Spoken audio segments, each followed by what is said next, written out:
from New York State DEC on the giant hogweed control summary for 4694 Poplar Tree Road. All control work for this year has been completed. They killed 24 plants. If you go lower, you can see you don't know how to touch this. Break it up, and they leave everything right on the ground. And let it rot from there. Must be that they have to do that every year. Must be it doesn't kill it. No. Yeah, I see that. It comes back. Is it the seeds from, is it the seeds from what we passed? Seeds from what they kill grow back. I don't know. Again, if you read lower on the report, it talks about the seeding of it and the, it's kind of like a poison sumac tree. Yeah. And you kill those things, please. It just doesn't seem to ever happen, so. We do not have just this year. And As far as I know, I haven't heard otherwise. She's on the call. Mr. Roach, do you have anything for us for the fair? Fairgrounds are operational and underway. Summer help started Monday. Fair office is currently open every day from 8 until 4. If anyone has any questions or anything, contact, they're there.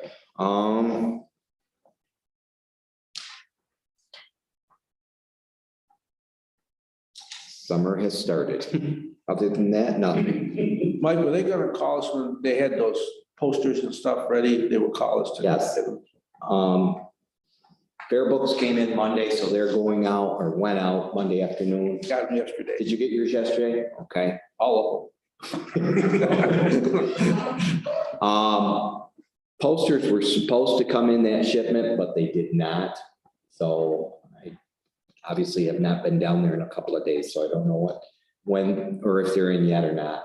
But as soon as they get in, the office will call for anybody that's going to distribute them. We'll have a resolution in finance to change the location of the time. Okay. And again, I don't know what you're going to do about. Figure it out, because I think we'll just grab one of the 9.5s that are available. Okay. I mean, there's good service there. Not sketchy, it doesn't cut in and out. As long as what you're using is good, you should be all set. I'll make those arrangements, but Bill. Okay. Okay. Dairy industry. Personal couple. Those price of everything else. Yes. Hey, Mike, say if they're gonna allow the birds into the fair, or don't you know that part? Is that done by the 4-H? Last thing I read from Ag and Markets, they were. Abby, if she comes, would have more of an update, but the last thing I had from Ag and Markets, birds were okay. The reason why I ask is because you know how it was a hot topic a few months ago, Right. and now all of a sudden, like, we don't hear much about it, so. I think they were able to get it under control, and with our fair being so late, they thought it might be by. Cycle through by that. Yeah. We could stand a good rain. That's it. Yes. You know, things feel You pretty don't want to dry. get in minutes over here. That's all right. Wheat season's coming. It'll rain for sure. Maybe we can go back to Justin. She's got a report. She Yep. had a couple of inspections. The report is attached. Number of dogs seized 16, 0 dangerous dog complaint. Educational informational programs at Warsaw Town Board meeting and Warsaw Town Justice meeting. Number of community service worker probation workers, one probation, one community service worker, 25 volunteers approximately. And then we all get this sent to us, the municipal shelter inspection report. And as always, it is in top shape there. We do have a great shelter, as we all know. Nice and clean, updated. I see yesterday they got a COO for the shelter, for the roof replacement, the work that they did on the roof. I think it was work. So that came through, we sent that down to buildings and grounds. Okay, is Abby supposed to be coming? So, We have attached the farm and homestead news. And a 4-H news. Those are distributed from our mailboxes. We normally bring with us. but it's probably. I was currently. Read at your leisure. They had a good turnout for the 100th celebration, 4-H at the fairgrounds. Becky got to speak, and I read Senator Galvin's proclamation, and Larry Rogers spoke when it rained like hell. It was just beating out on there, and Larry was trying to do his thing, that metal roof. Dead in the barn, Yeah, yeah. Fortunately, it was in the barn, the way it was raining. Sharon, I have a request. Yes. That I think should come through the committee. I would like to, see that we recognize, Dee's daughter, Alexis Nickel, for her achievements as, let me just repeat it. Junior high school champion in barrel racing and pole bending at the New York State High School State Finals. And it was on May 15th. I gave Lisa the information. And I think it would be nice if we did a certificate of recognition. Do you want to do a chairwoman's proclamation? I can do that if you want. Like, it would be nice at the fair. You want to save it for fair? Or you want it here in these chambers? I could do it. Yeah. That might be kind of nice. Yeah. She'll probably be there anyway, so, yeah. It's on every other year, so. Yeah, that sounds like a great idea. So just give you a heads up. Okay. 4-H horse shows will be going on that day. That's good. At that time, Yeah, so she wouldn't be able to come in. and she should be able to. Yeah, We'll try to time it. well, I mean, our time is pretty solid, right? We can't, but they can typically in between events. Right. Come in for a quick Right. presentation. Okay, all right, As long as they know ahead of time, they should be able to work something out. okay, all right, thank you. They can put it first or last. We're,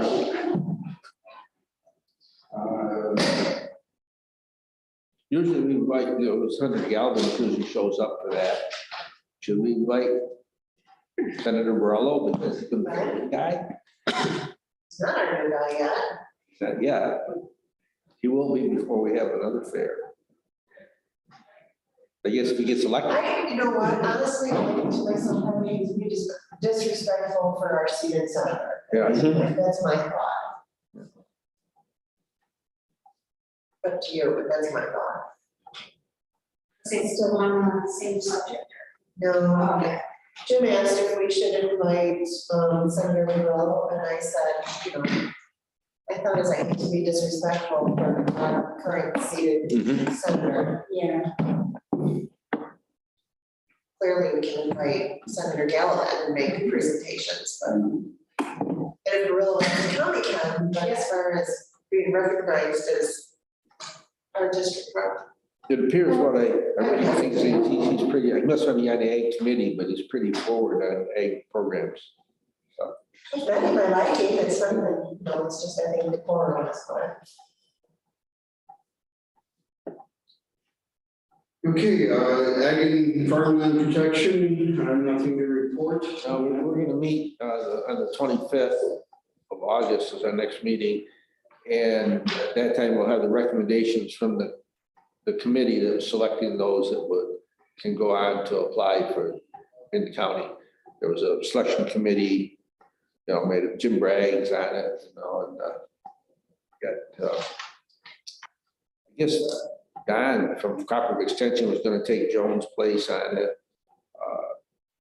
And then Sam Pierce, administrator for Perry Village, she was on that committee.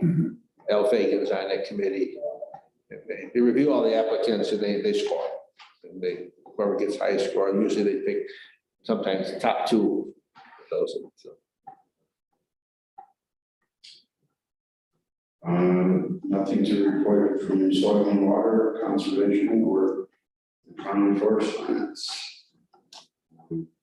Be grateful it's slow. Yes. Yes, absolutely. I think that's the end of the ag. Unless if Abby comes in. Mike's got one, Pardon? Mike's got one, under green energy. Yeah, and Mike, under green energy. Green Energy, Supervisor Davis approached me yesterday, asked if we would be willing to put this on the agenda, and I'll let him speak on it if he would like to. Okay, well, I'll speak for a minute. This was passed, the resolution you have in front of you was passed at Enter County. It's been passed in Allegheny County. I believe they've asked the other counties to pass this resolution. Basically, it's asking for the state to come up with a cost figure, what is in this draft scoping plan, what it will cost for homeowners to convert. This draft plan, if anybody wants to really read it, I have an overview copy of it, it's like 18 pages, but to put it bluntly, it is by the year 2040, 100% of the electricity in New York State have to be renewable. I think that's a very bold and tough item to do, but where it hurts the homeowners the most is it bans new gas service to existing and newly constructed homes and buildings beginning in 2024. No more natural gas. It bans the use of natural gas appliances commencing in 2030. No more gas furnaces, no more gas stoves, water heaters.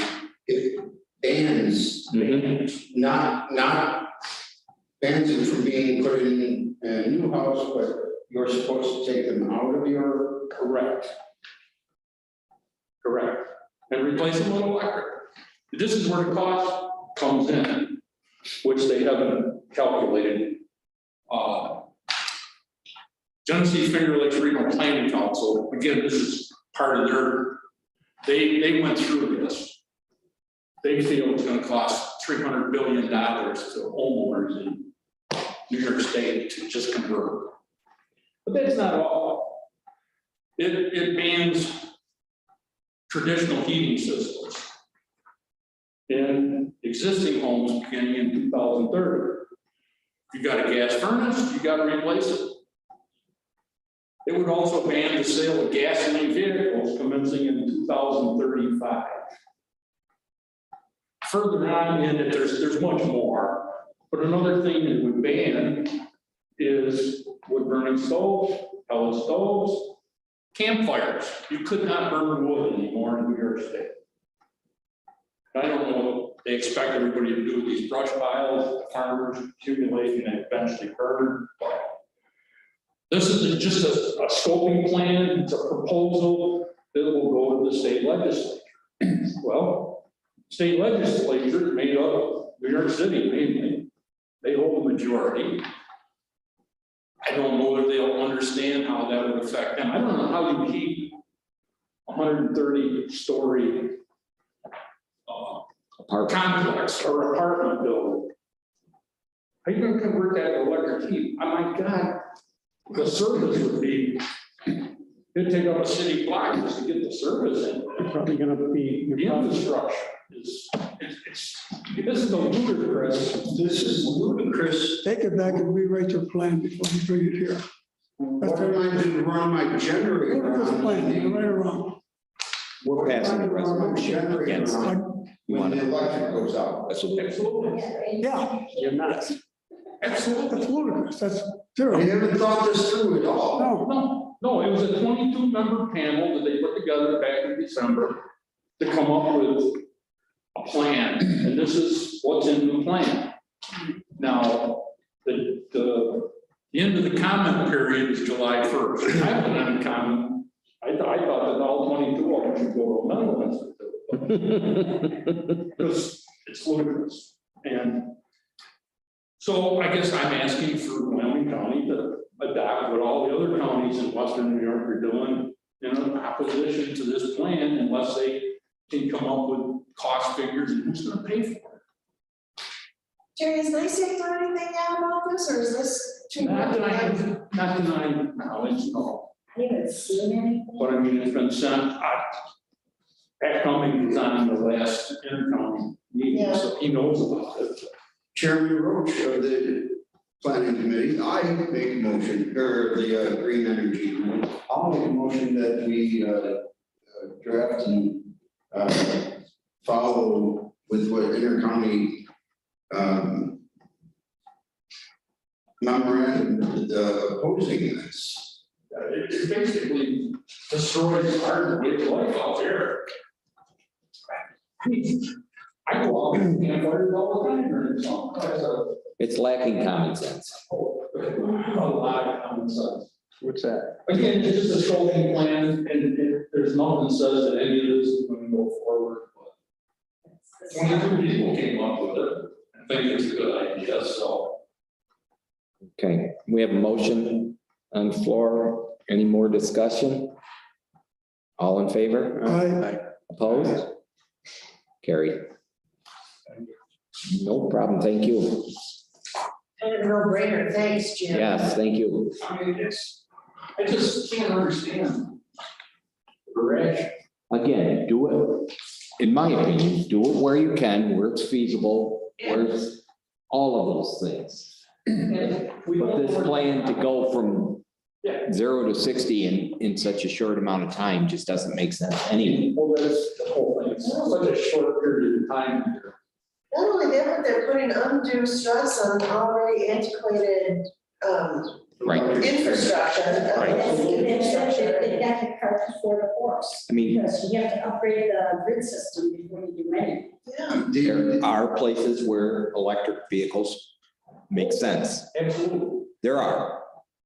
And the thing is that they will buy, technology will catch up and they will be making electric vehicles that will recharge themselves. They will be a mobile cell recharging, you drive around. So. And then That's people, technology that will come eventually, but it's not here yet. and then people will adapt to it and adopt them and use them and all of those things, but we're not there. Absolutely. One, I am aware that, and I don't cite what section of law it is, but that they will limit the amount of solar panels you put on your house according to what your usage is. And they always have a little bit that they're selling. Now, in my house, I have this great big roof to the south side that has absolutely no interference whatsoever in it. I would love to fill the entire roof up with the solar panel cells. But at this point, they won't allow you to do anything over and above. If they want 100% renewable, you have to open that market up that you can do more and maybe not so much sell it back to the grid, but anything that extra does go into the grid in order to accomplish this. But and again, the other thing is all your eggs in one basket. You gotta have a backup. One thing to answer your question about your backup generator, I think probably they're planning on some sort of a battery bank. You would have at your house to store one power. What it would cost and how long will it last? It just, And everything comes from China. Again, if you start converting now to battery, have a battery that's big enough, it's going to take you, a week's worth to run down on the use of a house, but allow me to have solar panels that are charging that battery, so I'm cost neutral in the end. Right. That's fine, but right now they're already limiting what you can put on for solar panels according to what your usage is. And that have to change too. So you only use so many kilowatts a year, and then your solar panels can only produce that amount of kilowatts. Yep. Burning of wood. The burning of wood, forestry is more about clearing the forest, not having it overgrown. And people are using wood to heat their homes, and in return, it's cleaning out and managing the forest. If all of a sudden nobody can burn wood at all, the forest is going to become overgrown, and then you're going to end up like California, where something starts on fire, and now it's going to just take everything out because the forest wasn't managed. This is short-sighted on their part. Will it stop the fires on Hermitage Road? That was stopped, isn't it? I talked to Bill Stricker yesterday, or on Monday. People are burning green and wood, there's nothing wrong with wood, as long as it's dried. Right. Some wood takes 2 years to dry adequately. Okay. That's all I have. How are you? Good, how are you? Sorry, I was traveling back from New York City, so. Traffic. So I have a couple quick updates. Big one is we've been getting a lot of calls about State Fair. State Fair is happening. The only thing that is in question is whether or not what the dorm situation will be and what who can be there which day. So we have some logistics to work out, but State Fair is happening, and yes, we can have poultry at the fair, as far as we know. So we handed out broiler chicks last week to all of our 4-H kids, so those chicks went home with everybody. We've had one poultry show that was sort of just for practice, so birds are back on as far as we know, unless we hear otherwise, so they will be at the fair. A couple other things happening in our quarter, so we had an executive leadership conference a few weeks ago at Cornell. I did not attend in person because COVID finally came calling, but the gist of that meeting was we're going to see 17 executive directors leave the system in the next year, either due to retirement or other job opportunities. That's over a quarter of the executive directors in the state. So it's going to be an interesting time in extension. We also have a lot of administrators who are retiring as well. So you'll probably hear a lot of shuffling. Livingston County next door just lost their executive director about 2.5 weeks ago now. And so they're currently searching for a new executive director. They're not in our region, but I'm getting lots of questions about what's going on with their fair and 4-H and all of that. So they should be searching as of next week, I believe, is when they're going to start searching. So lots of turnover in the system. I was actually just on the phone with the director of extension, and they're looking at sort of ways we can recruit and look at capacity, particularly for finance. We're having a hard time across the state hiring for finance positions.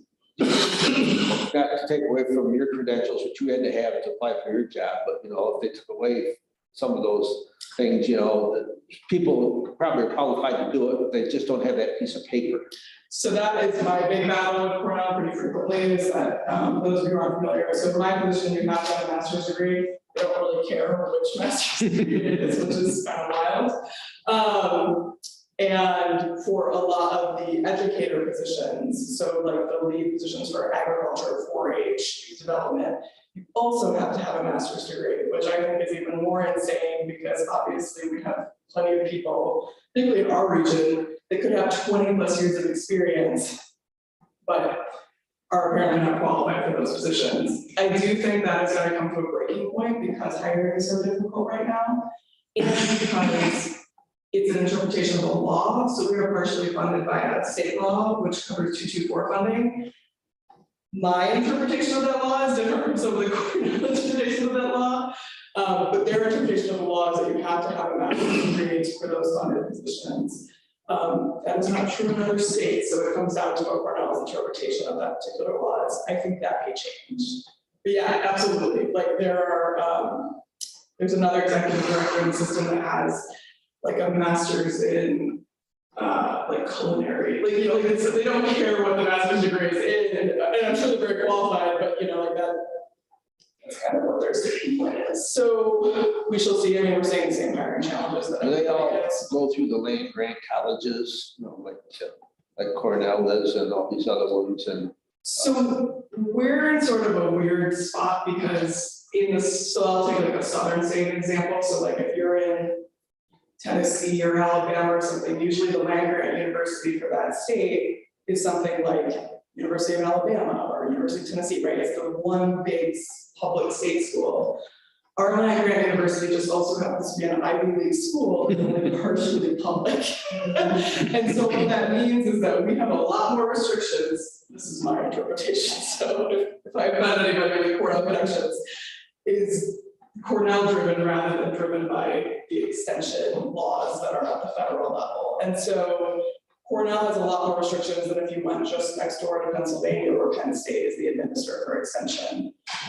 We're also different in that a lot of other states, so we have an extension office in every county, right? And they're all run by executive directors like myself. In Pennsylvania, everyone is an employee of Penn State. And so there's just one central office essentially around the counties. So it's kind of a quagmire. We're supposed to be getting some news about funding, but our lobbyist is currently in Italy for a month, which is very nice for her, but not so nice for us on the. I just reach out to my daughter. She's at Virginia Tech, which is the land grant college, and she came from A&M, which is land grant college. You know, she may, you know some people that she can. It's just interesting, like our structure is so different. There's one other, it might be Illinois that has a similar structure to ours. Yeah, I mean, we're, as a system, like there are a lot of positions open right now, particularly in finance, because we have a hard time competing with the private sector for those finance positions. We're luckily fully staffed right now in Wyoming, but some of the other, particularly in North Country, they're having a really hard time finding finance help. So it should be an interesting year. Also, as like some of those COVID grants dry up, a lot of associations are seeing, some financial difficulties. The big thing for a lot of associations is that those state grants aren't coming through on time, which is nothing new. But there's a couple. So Erie County hasn't been paid for a state level grant in 2 years, so they've had to take out a line of credit just to offset the grant. Back to Wyoming County, the good news, our centennial went off without a hitch. Thank you to Jim and Becky for attending. It was a lovely, lovely afternoon, even if the rain came eventually. We had a little less than 500 people attended, so it was a great turnout for the afternoon. We also just ran Ag Education Days at Worcester and Perry. So those were through pre-K through 6th grade at both schools, and that was a great event. We partnered with the local FFAs at both schools, so we had volunteers from the high schools to help with those events, and they were very well attended. So our 4-H summer is off to a good start. Everything else looks like it'll go off without a hitch. Fingers crossed in terms of the fair. So livestock is underway, and all of our other programs. If anybody wasn't able to attend the centennial and would like, we put together a huge booklet of all of our sort of historical blurbs for every year that 4-H has been around county. We have many extras at the office. Please swing by. On the ag side, we're just getting our usual calls for this time of year, a lot of soil testing, a lot of identifying pests. A lot of people who think they have murder hornets, they don't have murder hornets, there are murder hornets in the county that we know of. Don Gashevitz and myself have taken on a lot of Jones committee assignments and then all the stuff, so I'm helping with farmland a little bit. Pre-selection committee meeting for that last week. So are you on that instead of, I thought maybe Don was at the last meeting, but. No, it's me. I had COVID for the last meeting, so Don was just subbing in for me, so it's me, but I think ultimately, I think Don's gonna, he's certainly gonna help with the survey process, so we're kind of tag teaming a little bit.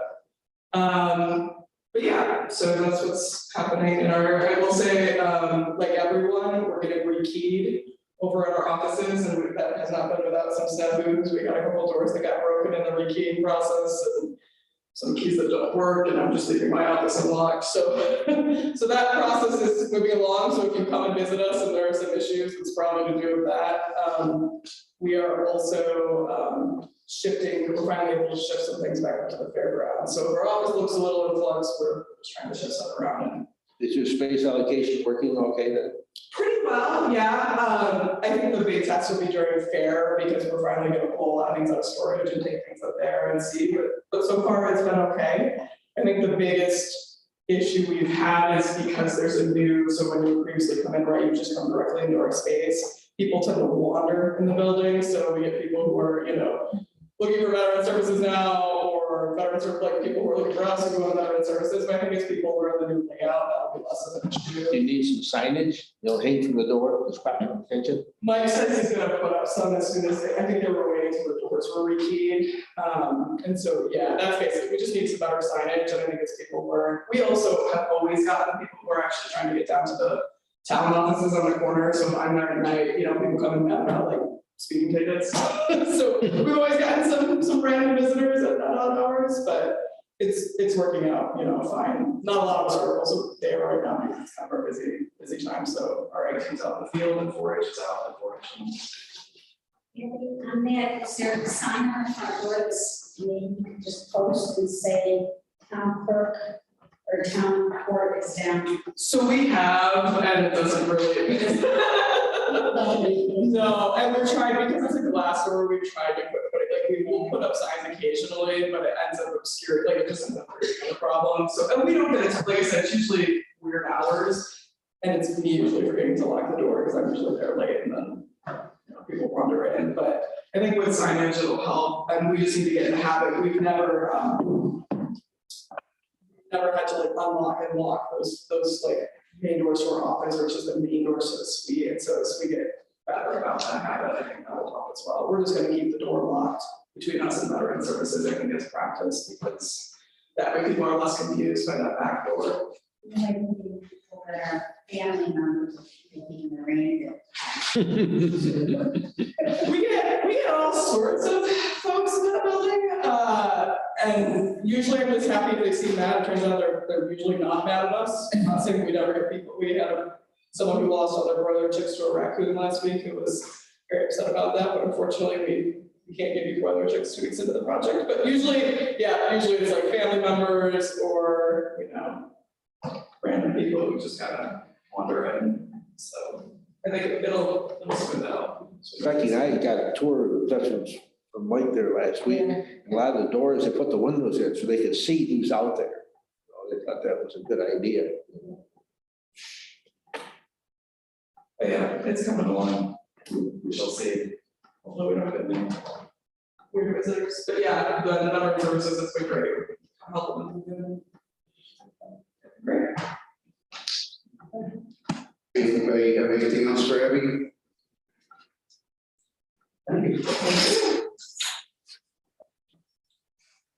Anything else coming before the and Green Energy Committee? Adjournment.